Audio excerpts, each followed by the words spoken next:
Patrick, welcome to the Doctors Are People 2 podcast. On the Pitt, you of course play Dr. Langdon. Noah Wile's talked a lot about wanting to make this the most accurate medical television show in history. And as a physician myself, I could say I think it's done a pretty good job. How did you first get involved with the show? And what were your first thoughts when you read the script? Yeah, well, I got involved with the show the old-fashioned way. It was just a random self-tape. It was just a random audition. And had been, yeah, auditioning for, years and years and years, and what sort of had come to believe that nobody was watching these auditions. They were just sort of going into the ether, and then this one just randomly came back and sort of took traction, and then we were sort of off to the races. And it was amazing because uh, so my mom is a lifelong ER nurse, and my dad is a lifelong paramedic. And I actually happened to be in North Carolina for my dad's birthday when the screen test, the callback came in. And they said we want to fly you over to LA and meet you in person and do this whole thing. And I was like, oh my gosh, this is amazing. Mom, Dad, you want to just read through the pilot episode with me? And they did, and it was like really sweet because neither of them are actors at all. So it was like it was really fun. And then we got through it, and they were just like, this checks out. This checks out. And they're people that, normally can't watch medical dramas because the medicine is just kind of all over the place, and they just, don't see themselves reflected in the show. And from reading the pilot episode, they were like, this is different. And so I knew from that point on that the project was unique, and it was something I was really, really, really excited to do. And actually, whenever I showed up in LA, first thing I did, I saw Noah walk through the door, and I was just like, you know, and then I kind of immediately jumped on. I was like, Noah, I read online somewhere that your mom's a nurse. My mom's a nurse too, and we immediately bonded off of that. And it was very clear from the very beginning the whole team's commitment to doing this the right way. And so I was like, this is the team I want to be on. That's awesome. My dad's a doctor. My mom's a social worker. She worked in a hospital for a while. As your parents are watching through the season now, what are the specific aspects you think that really stand out and make this so accurate? Uh, like I think we got a lot of people on set that make sure that, procedurally everything is as accurate as possible. Um, and also, uh, I think the medicine is as accurate as we can get. I also think, like, dispositionally, there's something that I think all of us have been really committed to. We had a number of doctors that came in whenever we first got there. We had 2 weeks of sort of like doctor training, and they had a number of doctors come in and talk to us, and show us basic procedures on like how to intubate, how to suture, how to do an ultrasound or whatever, which was, really useful. And I think just as useful as the procedures was getting to know the people Hmm. and getting to know the attitude you got to come at this work with. Hmm. And I think one of our medical directors named Dr. Jake, he said at one point, he was like, "This is a blue collar job, a blue collar job. Everybody wants to think of a doctor as being, Patrick, I think of, a trauma doctor, I think of a hero, like they're a hero, they're a genius, they went to med school, they're saving lives every day. But that's not how they see themselves. You know, they're not playing a hero. They're just coming in and doing the next right thing, and they're overworked, and they're underslept, and they're underpaid, and they're understaffed, and they don't have time to appreciate the importance of what they're doing. They just got to keep doing.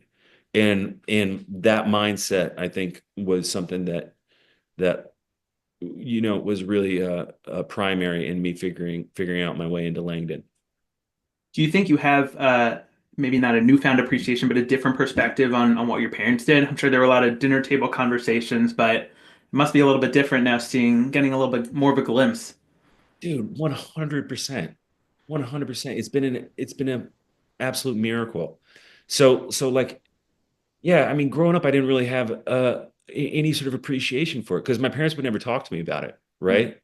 You know, and it wasn't until late, like my parents would come home, work all day, uh, and and and they would just like show up and cook dinner and ask me about baseball and get mad at me for smoking weed in the parking lot at school.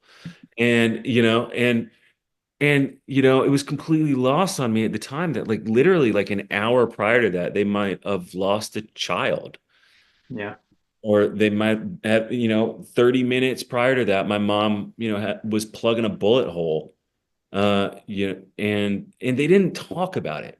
They Hmm. never talked about it. And that sort of compartmentalization was also really key uh for me going into this. And again, like it's already just in the process of the show coming out. Like when Charge Nurse Dana gets punched, Hmm. that was like a real thing that like really opened up a conversation with me and my mom that we had never had before. Hmm. Um, it was really, really special, and it continues to just be really unbelievably special to be telling this story. Um, so just yeah, I feel very, very lucky. On that same note, talking about some of the emotional scenes, it's tough not getting emotional, even though it's something, some of these scenarios are things I see day in and day out. I think the writers do a really great job of really putting us in the moment. As an actor, as you're going through it, and I guess, like you just said, sort of thinking about these are some of the things that your parents were involved in during their careers. After such charged scenes, do you need to, take a breath, take a step back, and, put yourself back in the, okay, we're going to film the next scene, or is it, do you feel those emotions as you're filming those scenes? Uh, yeah, I mean, you definitely have a certain amount of emotion, but also there's definitely a certain amount of emotion to those scenes. Like the scene, I think it was in episode 8, like whenever we lose the little girl in a swimming pool accident. Hmm. Like that in the mother, the actress that was playing the mother in that scene was just absolutely phenomenal. And it absolutely, everybody on set was just devastated. It was just absolutely wrecked watching that happen. And then, talk about form being an extension of content or whatever. But then, like, the way we shoot this show is we shoot very quickly. Hmm. There's no lighting setups, there's no dolly tracks. We rehearse, we shoot, we rehearse, we shoot, we rehearse, we shoot. Most of the time, people don't go back to trailers, they don't go back to dressing rooms. It's all hands on deck all the time. You got to keep it moving, which, as you know, is exactly what it's like in the ER. I may lose a patient, you may lose a patient in one room, and then you got to go to the next room and you got to show up for that patient 100%. And so, like, yeah, I mean, it was really useful just the speed with which we move because yeah, things happen, things come up, and then you keep moving, you know? Yeah. And I want to ask a couple questions about your process getting in the mode of a doctor. Obviously you talk about the medical boot camp that you went through. Was there a certain skill that you came back and talked to your mom and dad maybe and said, "Look, I could intubate a patient now. I could do ultrasound." Look, I don't know. I think it would be a liability it would be an insurance liability for anybody to let me do anything. Um, but that being said, I think at this point I could intubate. If it came down to it, I'm pretty sure I could intubate. Um, but yeah, I mean, uh, I picked up some skills well enough to do them on a television show with some confidence, but the stakes are noticeably lower on a television show than in real life. So, if I were actually in a situation where you actually have the stakes of like I do this well or somebody dies, I'm pretty sure I don't know, I'd fall apart. So you would have gone through a lot more training before being put in that situation, but I could say it's still stressful, having to get that tube into intubate or else, down the tank. What's your process in terms of, aside from the medical boot camp, like we mentioned, how much understanding do you feel you need to have about certain things that your character is talking about? Is it, general background and then you go based on the lines of the script, or do you do a little bit more dive into, making sure I really understand and especially on the show, you play a senior resident, so someone who's, expected to really know a lot. What does that process like in terms of the medical background for specific scenes? Yeah, I mean, I think that is a yeah, that was a big thing. Playing a senior resident, uh, you have to have a certain level of authority in fluidity to what you're doing. And so actually like in sort of a counterintuitive way, I think a junior resident, their thought process may be more visible because they're really reaching for, okay, I need to do this, I need to do that. This means this means that. But for a senior resident or an attending or somebody that's been doing this for a while, I've done this. I've done this dozens, hundreds of times. And so getting to that point of being able to, one of the doctors in boot camp brought up the concept of thick slicing, which was another really useful way in for me of being like, okay, I'm eliminating as many possibilities as possible. I ask this question. If it's yes, it eliminates all those possibilities. If it's no, it eliminates. And just that process of like, what are you seeing? What are you eliminating? And then that thing that happens, um, that I heard a number of doctors describe, that sort of like spidey sense that you develop over time, where you can walk by a patient and you just kind of know, because you just kind of got there is like a hunch that you develop of like, okay, I've seen enough people. I'm going to run this test. I'm going to run this blood work or whatever, but I got a vibe. I think I know what's going on here. And like just developing that was I think really critical to creating sort of this gradient of experience that you see from Dr. Robbie on down. One of the other interesting aspects of it, as you as a senior resident on the show, is your interaction with the other residents and the medical students, and sort of the mentorship that Dr. Langdon provides, the criticism, constructive criticism, and critiques of the residents. How did you work along with your fellow actors in terms of developing that rapport so that it really seems like yes, you were there to help them, and you're developing these relationships. And maybe you're meeting some of these people for the first time on set. Oh yeah, I mean, we met everybody for the first time on set, but yeah, I mean, it was incredible. It was an incredible ensemble effort, and it's a very unique culture on this show that was really created by Noah Wyle and created by John Wells, and it is this. It's like it's like doing theater. It's like a repertory theater company in that it's all hands on deck. It's all one day.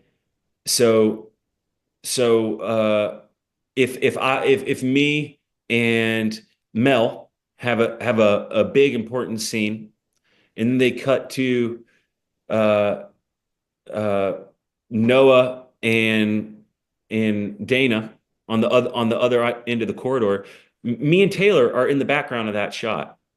So on this show, it was like every series regular was a background artist, and every background artist was a series regular.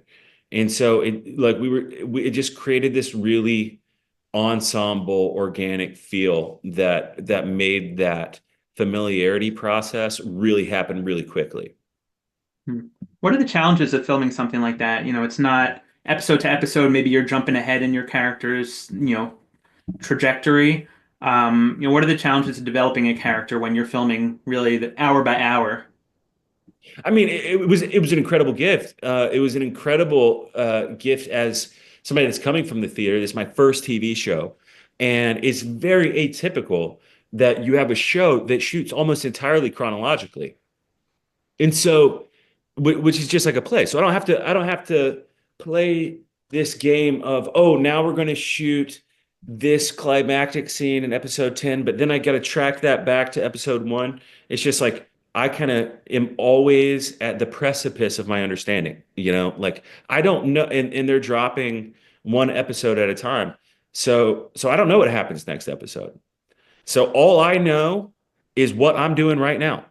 And then whatever happens next, I'm going to have to react to that in real time, which is a real blessing. Because yeah, I mean that's how life is. And it keeps you from getting falling into the trap of trying to get overly craftful or manipulative with things. You just kind of gotta be right now.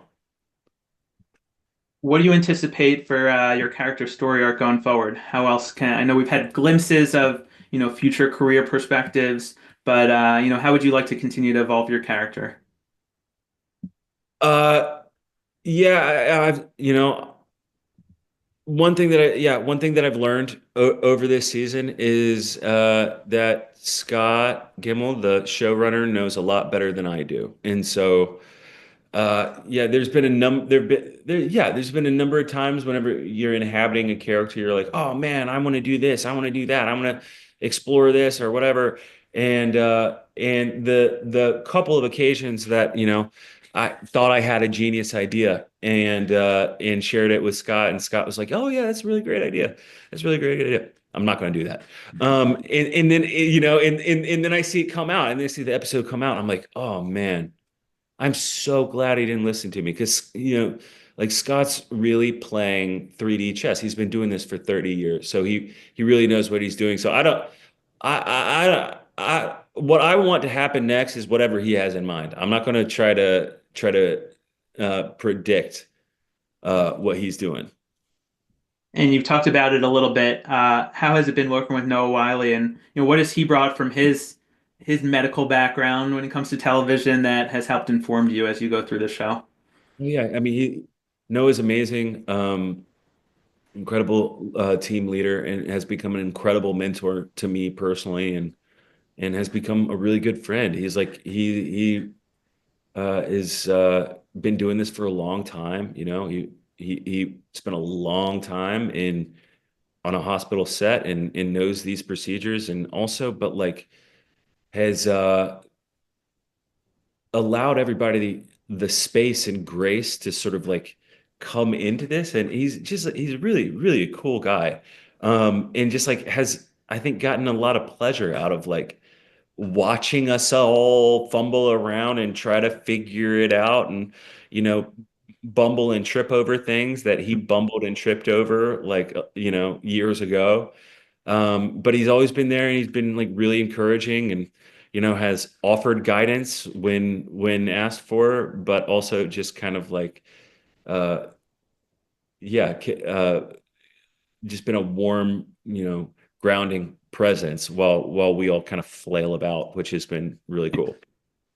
We'll end it with a few quick fun ones. If you could give your character, Dr. Langdon, one piece of real life advice, what would it be? Um,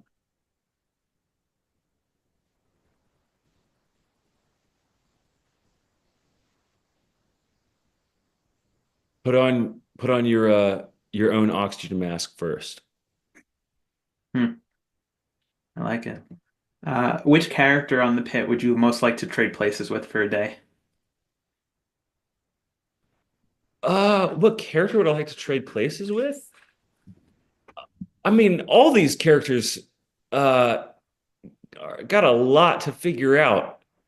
Um, I think Charge Nurse Dana is amazing. I think she really has got it going on, and she's been through these wars long enough and has maintained the sense of humor and joy that she has, having been doing this for so long. I think is a real triumph, and I think she just always knows what to do. Like I think she's awesome. So if I could be anybody, I would be Charge Nurse Dana. And then the big one, if you had to choose one of the doctors from the pit to take care of you, who would it be? Uh, Robbie. I think that's the only right answer, right?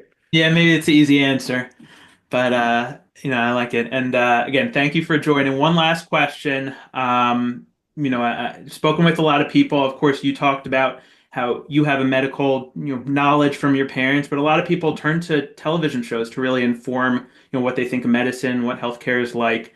What is the message that you hope people take from either your character, Dr. Langdon's story, or really, the pit as a whole?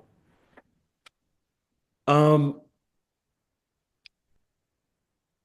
yeah, I think from the pit as a whole, I think just appreciating the necessity of healthcare and understanding that this is the hospital is a place that we all go. It's not something that is unique to uh, people that are, in need or people that are wealthy or whatever. This is sort of like where all of humanity sort of comes to meet.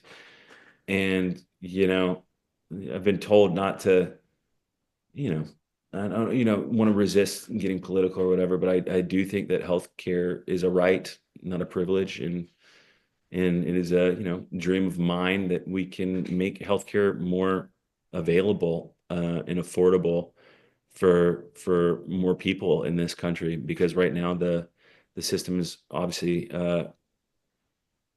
leaving a lot of people out and is uh, really at the expense of the people doing this work frequently. And so I think there needs to be a reinterrogation of how we go about providing care to the people in this country. Patrick, thank you so much for joining. Really appreciate you taking the time to join us on Doctors Are People Too.